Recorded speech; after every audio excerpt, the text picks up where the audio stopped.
All right, I was asked on the Instagram. You ready for this? Yeah, these Which, ones are always by good. the way, welcome to Top One Percenter. Why are Mormons so good at sales? That is a good one. Okay, we get some great questions on Instagram. Okay, uh, I'll answer that one. So, why are Mormons so good at sales? I think it goes back to the Mormon mission, right? Like that's obviously where Yeah, everybody, the church mission. the church Yeah, mission. So, they always do. I served a mission, so I'll Mhm. just kind of give my example. And in my sales career, you and I were both when we were grinding, we were at the top of our sales career. We were really good at sales.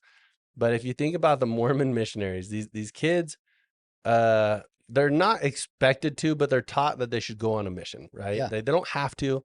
They're taught they should go on a mission. And I was taught that my whole life. Like, hey, you deserve that. You need to dedicate 2 years of your life to Jesus and go and preach his message to people that don't want to talk about Jesus, yeah, right? That don't. and definitely don't want you knocking on their door. Correct. So my dad talked to me about this. My brother served missions. They told me I should go serve a mission. So I, as a 19-year-old boy, okay, they decided to ship me off to Bulgaria, Eastern Europe. Okay, this is a communist country. These people don't even believe in God. Like they're atheists. Okay, like this is a crazy country to go try to preach Jesus about. Okay, so I'm getting ready to go learn Bulgarian. Okay, as a 19-year-old boy, they're gonna send me overseas for 2 years to go live in a foreign country and to learn this language. They're sending me out there. I don't know anything about Bulgarian, but I start studying it for 3 months straight, day in, day out. We're talking 12-hour days. I'm learning Bulgarian, okay, and how to talk about the Bible in Bulgarian. This is crazy. So then they ship me off to Bulgaria, and I get there and I realize the language that I've been learning for 3 years is not the three language they're three talking. months. 3 months. Yeah, The language I've been learning for 3 months is not the language they're speaking when I get there. It no, is.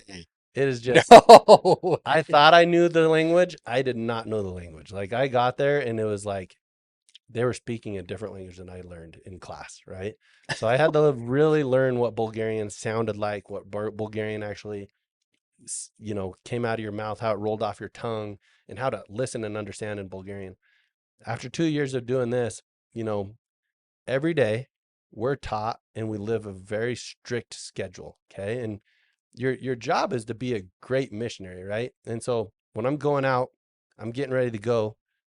The last thing my dad tells me, Bron, like, is I'm not forced to go on a mission, right? Right. He tells me to go on my mission. He knows it's going to be hard. I'm getting ready to go. I'm hugging him goodbye to get on my flight. He says, "Don't come home." And I look him in the eyes. I'm like, "Okay, I won't come home." So he just knew I couldn't quit.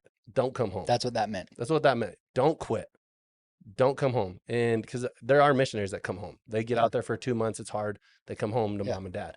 He said, "Don't come home." Gave me a hug. I got on my flight. So I get out there to Bulgaria.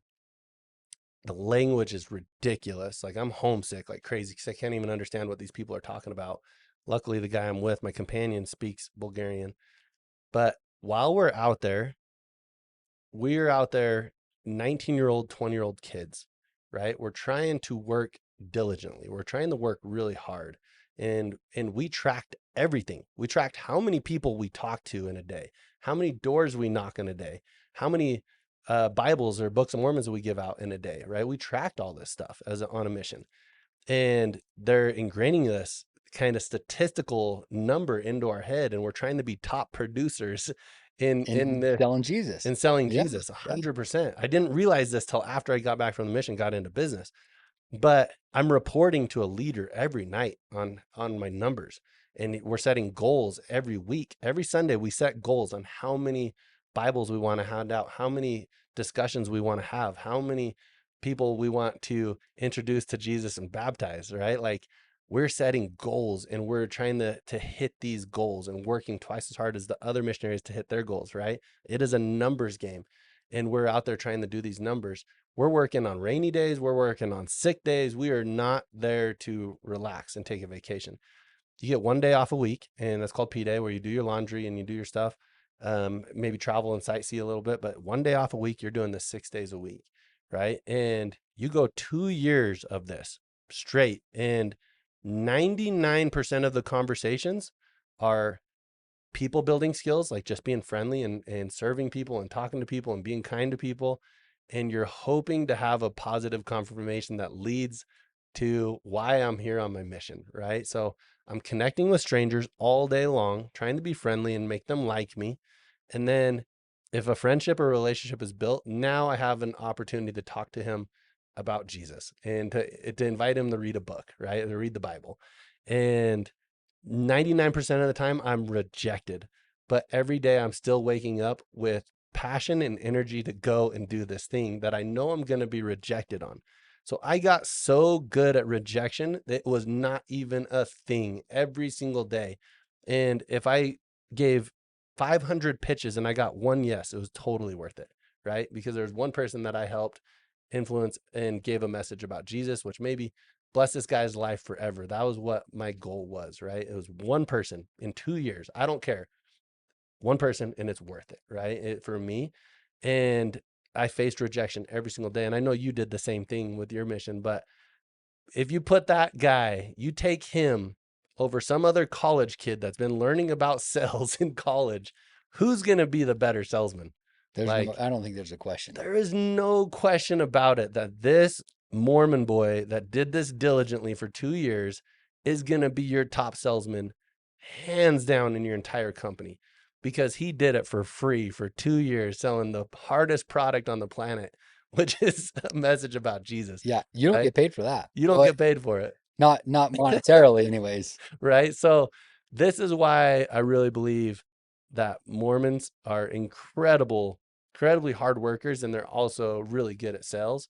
That's my 2 cents. Anything else you got to say on that? No, I don't think there is. I know. I don't think There's your answer. If you have an opportunity to hire a Mormon boy that served a mission, I would do it. He'll be your top sales guy. But you got to make sure he served that mission diligently, because There's a difference. He can be a bad missionary. Yeah, they're not all created equal. This guy, he was the I worked hard. best. Yep.